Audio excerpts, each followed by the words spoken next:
नमस्कार विद्यार्थियों, श्रीमती मोहरी देवी तापड़िया कन्या महाविद्यालय जसवंतगढ़ के यूट्यूब चैनल पर एक बार पुनः आपका हार्दिक स्वागत और अभिनंदन है। मैं प्रवक्ता चंद्र प्रकाश गुर्जर। आज की क्लास हमारी बीए द्वितीय वर्ष के छात्रों हेतु इतिहास विषय की होगी। इतिहास विषय के दौरान जो निरंतर हम मारवाड़ राज्य का अध्ययन कर रहे हैं, मारवाड़ राज्य के तहत हम मारवाड़ के शासक जसवंत सिंह के बारे में पढ़ रहे हैं। तो आज जसवंत सिंह के बारे में हम पढ़ेंगे। जसवंत सिंह के जो केंद्रीय सत्ता के साथ क्या संबंध रहते हैं, और उसके अलावा जो शाहजहाँ की मृत्यु से पूर्व जब शाहजहाँ बीमार हो जाता है, शाहजहाँ के जो पुत्रों में जो उसके शहजादों में जो उत्तराधिकारी संघर्ष होता है, उस उत्तराधिकारी संघर्ष में शाहजहाँ जो बात करते हैं जसवंत सिंह की क्या भूमिका रहती है, उसके बारे में हम पढ़ेंगे आज। शाहजहाँ और उत्तराधिकारी संघर्ष। बात की जाए मुगल सत्ता तुम्हें विदित होगा कि 1658 ईस्वी तक किसका शासन रहता है, जो यहाँ शाहजहाँ का रहता है। उसके पश्चात शाहजहाँ को जो कैद कर लिया जाता है और कैदी जीवन बिताते हुए उसकी मृत्यु 8 सालों के पश्चात हो जाती है और औरंगजेब का शासन स्थापित हो जाता है। औरंगजेब दिल्ली का बादशाह बन जाता है। तो आज हम बात करने वाले जसवंत सिंह के उसके से उत्तराधिकारी संघर्ष में इसकी क्या भूमिका रहती है। तो पहले तो हम बता दें कि 4 पुत्रों के बीच में ये उत्तराधिकारी संघर्ष होता है। शाहजहाँ के 4 पुत्र होते हैं। एक तो दारा होता है, जिसे दारा शिकोह भी कहते हैं, एक मुराद होता है, एक शुजा होता है, और चौथा कौन सा होता है, औरंगजेब होता है। इस उत्तराधिकारी संघर्ष में कौन विजित होता है, जो औरंगजेब विजित होता है। औरंगजेब दिल्ली का सुल्तान बन जाता है। मुगल बादशाह वही बनता है किसके पश्चात, शाहजहाँ के पश्चात। हालांकि इस्लाम में उत्तराधिकारी नियमों को लेकर किसी तरह का उत्तराधिकार के नियम नहीं थे, अगर बात स्पष्ट नियमों का प्रावधान नहीं था। पहले इन चारों के बारे में बात करें तो चारों को, अपने चारों लड़कों को उसने अलग अलग प्रांत में जो अपने अलग अलग सूबों में सूबेदार बना रखा था। अगर बात की जाए दारा को दिल्ली और पंजाब का सूबा दे रखा था, और मुराद की बात की जाए तो मुराद को गुजरात का सूबेदार बना रखा था। उसके अलावा शुजा को बंगाल का सूबेदार बना रखा था, और औरंगजेब की नियुक्ति यानी कि इसे दक्षिण भारत का सूबेदार बना रखा था। ये चारों बात की जाए राजकुमारों की, अगर युवराजों की बात की जाए, अलग अलग प्रांतों में इनकी नियुक्ति थी, ये वहाँ के सूबेदार थे। उसके पश्चात जैसे ही शाहजहाँ के बीमार होने की खबर पहुँचती है इन तक, तो इन शाहजहाँ के लड़कों के द्वारा उत्तराधिकारी संघर्ष की तैयारियां शुरू कर दी जाती है। उनको पता है कि उत्तराधिकारी युद्ध होगा। अब बात की जाए, इस्लाम में कोई स्पष्ट नियमों का प्रावधान नहीं था उत्तराधिकारी नियमों का। जैसा तो हम बात करते तो हिंदू शासकों में जैसे कि ज्येष्ठ पुत्र होता है वही उत्तराधिकारी होता था, तो इसी तरीके से इस्लाम में कोई ऐसा स्पष्ट नियम था। तलवार के बल पे ही उत्तराधिकार का निर्णय होता था, जिसमें जितनी ज़्यादा शक्ति और सामर्थ्य होता था वही उत्तराधिकारी के योग्य चुना जाता था। तो इसके लिए तलवार के द्वारा ही जो उत्तराधिकारी का निर्णय किया जाता था। इसी दौरान जब शाहजहाँ बीमार होता है, और शाहजहाँ बीमार होने पर दारा के द्वारा, ये दारा को शासन संचालन का अधिकार दे देता है। दारा इसके नाम पे, शाहजहाँ के नाम पे शासन संचालन करता है, और जो बीमार हो जाता है ये बाहर नहीं निकलता है। झरों का दर्शन देना इसके द्वारा क्या कर दिया जाता है, बंद कर दिया जाता है। जनता में तरह तरह की अफवाह फैलने लगती है कि हो सकता है कि बादशाह की मृत्यु हो गई होगी। लेकिन अब ये जो ज़्यादा बीमार होता है तो दिल्ली से आगरा आ जाता है।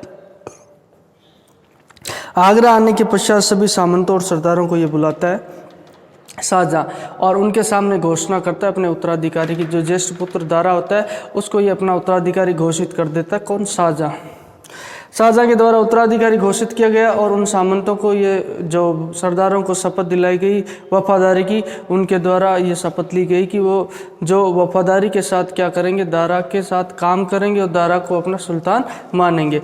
अब इसके द्वारा शपथ दिला दी गई और उसको उत्तराधिकारी घोषित कर दिया जाता है। अब ये बात अगर बाहर पहुँचती है तो उनके जो अन्य पुत्रों को पता चलती है शाहजहाँ की, अगर बात की जाए, और तरह तरह की अफवाहें फैल जाती है कि हो सकता है शाहजहाँ की तो मृत्यु हो गई। दारा के द्वारा ये बात छिपाई जा रही है। तो इसी दौरान उनके द्वारा क्या उत्तराधिकारी युद्ध की तैयारियां शुरू कर दी जाती है, क्योंकि इनको पता था इस्लाम में जो अगर बात की तलवार के बल पे ही उत्तराधिकारी तय होता था। तो इसी दौरान जो ये तो मुराद तो कहाँ गुजरात में नियुक्त था, गुजरात प्रांत का सूबेदार था, और शुजा बंगाल का था, और औरंगजेब दक्षिण भारत में था। अब मुराद ने क्या किया, अपने आप को जो राजा घोषित कर दिया, कहीं पे गुजरात पे घोषित कर दिया, अपने आप को राजा घोषित कर दिया। उसके पश्चात शुजा के द्वारा ये अपना राज्याभिषेक करवा लिया। कहाँ पे करवा लिया, ये बंगाल का सूबेदार था तो बंगाल में अपना राज्याभिषेक इसके द्वारा करवा लिया जाता है। अपना राज्याभिषेक करवाने के पश्चात ये अपनी सेना सहित कहाँ बढ़ने लगता है, आगरा की तरफ, यानी कि जो राजधानी उस पर अधिकार करने के लिए अपनी सेना सहित रवाना हो जाता है। कौन? शुजा।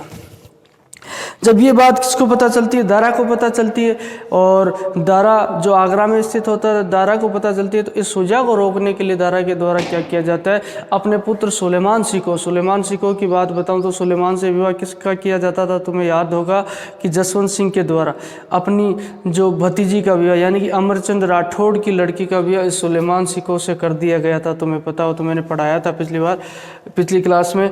तो अब ये जो शुजा को रोकने के लिए बात की जाए तो शुजा को रोकने के लिए इसके द्वारा जो अपने पुत्र सुलेमान सिको को भेजता है और उसके साथ में जय सिंह को भेज देता है। ये जय सिंह कहाँ का शासक होता है, अमेर वाला शासक होता है, कच्छावा शासक है।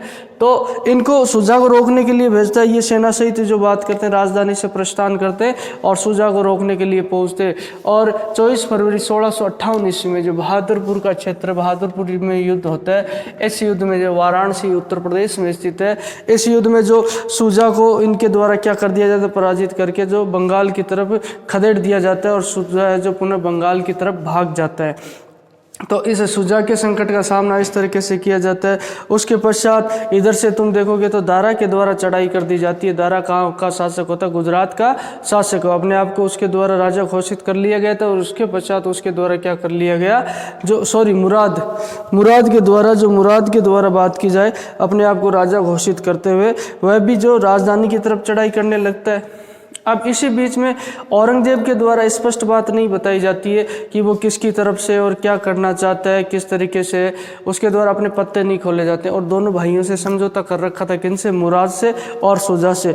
और ये जो बड़ा पुत्र जो दारा था, इसके ये तीनों ही भाई विरोधी थे। तो अब ये औरंगजेब के द्वारा स्पष्ट अपनी बात को नहीं बताया गया और इसके द्वारा पत्ते नहीं खोले गए। दोनों भाइयों के साथ समझौता कर लिया, बोले ठीक है अपन जो किसको हटा देंगे, दारा को हटा देंगे। तो उसी दौरान और ये इस बहाने से बढ़ने लगा राजधानी की तरफ। औरंगजेब दक्षिण भारत से ये भी आ गया। जब इसको पता चलता है कि पिताजी बीमार है तो ये इस बहाने से बढ़ने लगा कि मेरे पिताजी जो बीमार पिता के मैं क्या करना चाहता हूँ, दर्शन करना चाहता हूँ, इसीलिए मैं सेना सहित किधर जा रहा हूँ, राजधानी की तरफ जा रहा हूँ। जब मुराद गुजरात से निकलता है मुराद को रोकने के लिए, तो उस वक्त जो इसके द्वारा जो बात की जाए, दारा के द्वारा अपनी सेना भेजने की बात कही जाती है। लेकिन उसी वक्त जो दारा के द्वारा अपने पुत्र को तो भेज दिया था, शुजा को रोकने के लिए जो सुलेमान सिंह को है उसको भेजता जैसे जय सिंह को। तो सेना तो उधर गई हुई थी। अब बात ये आई कि इधर इसको मुराद को रोकने के लिए कौन जाए, लेकिन सभी सरदारों के द्वारा नेतृत्व करने से मना कर दिया। उन्होंने कहा कि अगर आप चलते हो तो आपके साथ हम चलेंगे, क्योंकि निकट भविष्य में जो पता नहीं उत्तराधिकार का क्या फैसला हो, कौन शासक बन जाए, हो सकता है मुराद भी बन जाए, औरंगजेब भी बन जाए, शुजा भी बन जाए। तो इस स्थिति में ये इनसे क्या जो कोई टकराव पैदा नहीं करना चाहते, सरदार जो इनसे दुश्मनी नहीं लेना चाहते थे। अब नेतृत्व करने की क्षमता बात आई तो सभी सरदारों द्वारा मना कर दिया। लेकिन जसवंत सिंह के द्वारा जो इस बात के लिए हाँ भर ली जाती है कि वो इस सेना का नेतृत्व कर लेगा, क्योंकि दारा तो खुद जो राजधानी को छोड़कर बाहर जा नहीं सकता, क्योंकि उसे राजधानी को भी तो संभालना। तो इन परिस्थितियों में जसवंत सिंह के द्वारा हामी भर ली जाती है। अब इन परिस्थितियों में जसवंत सिंह के द्वारा हामी भरने के दौरान ही जो दारा के द्वारा क्या किया जाता है, जसवंत सिंह के नेतृत्व में सेना भेज दी जाती है। 1657 ईस्वी में ये सेना रवाना करता है और इसी दौरान जो इसके मनसब को बढ़ाकर 7000 तो जात कर देता है, 7000 ही सवार कर देता है। जात यानी जो रैंक को प्रदर्शित करते हैं, प्रतिष्ठा को, पद को, उसको प्रदर्शित करते हैं। और सवार यानी घुड़सवारों की संख्या को प्रदर्शित करते हैं। जितने सवार होते हैं उनकी दुगुनी संख्या में तो व्यक्ति को घोड़े रखने पड़ते हैं। अगर 7000 सवार है तो इसका मतलब 14000 उसको घोड़े रखने पड़ते थे। ये सेना का पुनर्गठन करने की पद्धति, एक सैनिक पद्धति। और अब इसको मालवा की सूबेदारी दे दी जसवंत सिंह को उसी अवसर पर कि तुम जाओ, किसे रोकना है तुमको, मुराद को रोकना है। जसवंत सिंह अपनी सेना सहित, शाही सेना के सहित जो रवाना होता है और ये जो मुराद का और औरंगजेब का रास्ता रोकता है। ये जाकर ये प्रयास किया जाता है जसवंत सिंह के द्वारा कि दोनों की सेनाएं जो आपस में मिल नहीं चाहिए। अगर दोनों की सैन्य शक्ति मिल जाती है तो उनकी ताकत क्या हो जाएगी, ज़्यादा हो जाएगी। ये प्रयास उसके द्वारा किया जाता है। हालांकि बीच में समझौता करने के प्रयास मुराद के द्वारा इसको प्रलोभन भी दिया जाता है जसवंत सिंह को कि तुम मेरी तरफ मिल जाओ। लेकिन उस वक्त है जो जसवंत सिंह के द्वारा जो राजभक्ति का परिचय देते हुए उसकी तरफ नहीं मिलता है और शाही सेना की सेवा में रहता है। तो जसवंत सिंह के द्वारा प्रलोभन भी दिया गया था इसको कि तुम हमारी तरफ आ जाओ, लेकिन ये जो उसकी तरफ बिल्कुल नहीं जाता है। जब ये बात इनको पता चल जाती है तो उसके पश्चात जो सेनाएं हैं दोनों तरफ से बढ़ने लगती है। औरंगजेब भी जो बढ़ने लगता, दोनों भाइयों से बीच इसने समझौता तो कर ही रखा था और ये राजधानी की तरफ बढ़ता रहता है। तब जसवंत सिंह के द्वारा इसका मार्ग रोका जाता है और कहा जाता है कि तुम्हें राजधानी की तरफ नहीं जाना। तो इसने कहा कि मैं तो पिता से मिलने के लिए जा रहा हूँ। तो इन्होंने कहा कि राजाज्ञा, सही आज्ञा यही है कि तुम्हें राजधानी की तरफ बिल्कुल नहीं जाना। तुम्हें रोकने के लिए क्या, अगर तुम बात से नहीं मानते हो तो मुझे युद्ध करने के लिए क्या होना पड़ेगा, मजबूर होना पड़ेगा। अब इन परिस्थितियों में औरंगजेब के द्वारा भी क्या किया जाता है, मुराद के साथ समझौता कर लिया जाता है।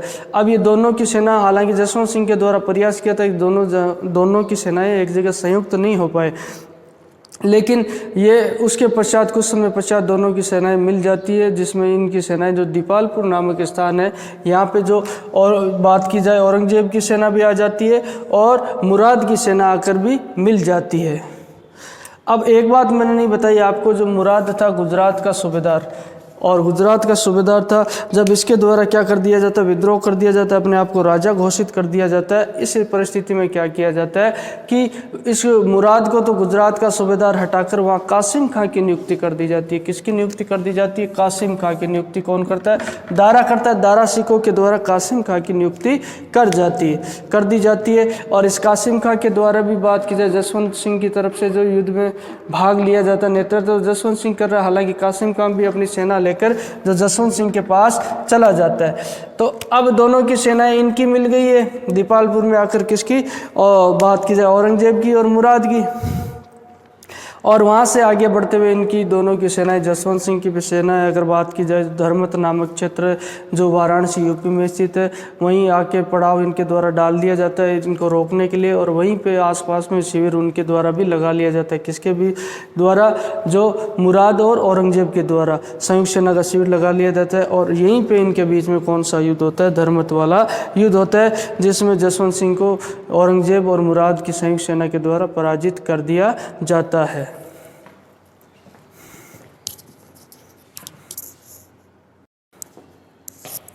तो विद्यार्थियों, आज की क्लास में हमने जो मुगल जो उत्तराधिकारी संघर्ष के बारे में जाना, शाहजहां जब बीमार हो जाता है, बीमारी के पश्चात अगर बात की जाए उसके पुत्रों में जो उत्तराधिकारी संघर्ष छिड़ता है, उसमें बात की जाए जसवंत सिंह की क्या भूमिका रहती है, उसके बारे में विशेष रूप से विशेष संदर्भ में हम पढ़ेंगे। तो उससे पहले हम उसकी पृष्ठभूमि को समझने के लिए हमने ये जाना है कि इसके 4 पुत्र कौन कौन से होते हैं और इनके बीच में उत्तराधिकारी संघर्ष कैसे होता है, इन परिस्थितियों के लिए कौन से कारण जिम्मेदार होते हैं। अगर बात की जाए तो इसके 4 पुत्र थे, दारा, मुराद, शुजा और औरंगजेब। इनके बीच में उत्तराधिकारी संघर्ष होता है, क्योंकि इस्लाम में किसी तरह का अगर बात की जाए तो उत्तराधिकारी संबंधी कोई नियम नहीं होता है, तलवार के बल पे ही जो उत्तराधिकार का निर्णय होता था। इसी बीच इनके द्वारा जब पिता की जो बात की जाए बीमारी की खबर, मृत्यु की अफवाहें फैलती है, तो चारों पुत्रों के द्वारा उत्तराधिकारी संघर्ष की तैयारी की। हालांकि दारा को शाहजहां के द्वारा अपना उत्तराधिकारी घोषित कर दिया जाता है। तो उन परिस्थिति में ये सेनाएं लेकर बढ़ते हैं और उसी दौरान जो जसवंत सिंह के द्वारा भी, जसवंत सिंह के नेतृत्व में एक सेना देके दारा को भेजा जाता है, दारा के द्वारा भेजा जाता है कहाँ पे, मुराद और औरंगजेब को रोकने के लिए। और उन परिस्थिति में ये उनको रोकने के लिए जाता है और इसी कारण इनके बीच में फिर आगे जाके आप देखोगे कौन सा युद्ध होता है, धर्मत वाला युद्ध होता है। उस युद्ध के बारे में हम विस्तृत रूप से पढ़ेंगे कल। हालांकि धर्मत युद्ध में तुम देखोगे कि इसमें जो पराजित कौन होता है, ये जसवंत सिंह पराजित होता है। और उसके पश्चात तुम देखोगे औरंगजेब है, जो औरंगजेब के द्वारा सिंहासन पर अधिकार कर लिया जाता है और बाकी अपने तीनों भाइयों को भी उसके द्वारा रास्ते से हटा दिया जाता है। उसके पश्चात इनके बीच में कैसे संबंध रहते हैं उसके बारे में हम जिक्र करेंगे विशेष रूप से, जो औरंगजेब और जसवंत सिंह के। तो आज की क्लास के लिए बस इतना ही। बोलिए यहाँ तक कोई चीज़ पूछनी हो, किसी तरह की समस्या हो, शंका हो, तो आप निसंकोच पूछ सकते हो। और विद्यार्थी एक विद्यार्थी लापरवाही बरत रहे, मेरे ख्याल से वीडियो कम देखते हैं, तो उनसे मेरा अनुरोध है कि सही समय पर आप वीडियो देखते रहें और अपनी पढ़ाई को निरंतर रखिए। हालांकि कुछ स्टूडेंट है, मैं मानता हूँ उनको कि वो थोड़े पढ़ाई के प्रति जागरूक है और उनके लिए थोड़ा ये कंटेंट कम ही साबित होता है, लेकिन ऑनलाइन ये ज़्यादा है जो प्रोवाइड नहीं करवाया जा सकता। प्रयास तो मैं पूरा करता हूँ, लेकिन ऑनलाइन में ज़्यादा कंटेंट उपलब्ध नहीं हो पाता है। तो होता है संभवतः अपनी क्लासें जो सुचारू रूप से हो जाएगी, शुरू देखते हैं क्या होता है। तो आप नियमित रखें आपकी पढ़ाई अपनी, यही मेरा आपसे अनुरोध है। तो आज की क्लास के लिए बस इतना ही और बाकी हम अगली क्लास में पढ़ेंगे। जसवंत सिंह के बीच में, औरंगजेब के बीच में जो धर्मत वाला युद्ध होता है उसको विस्तृत रूप से पढ़ेंगे। तो आज के लिए बस इतना ही, और सभी विद्यार्थियों का एक बार पुनः बहुत बहुत धन्यवाद।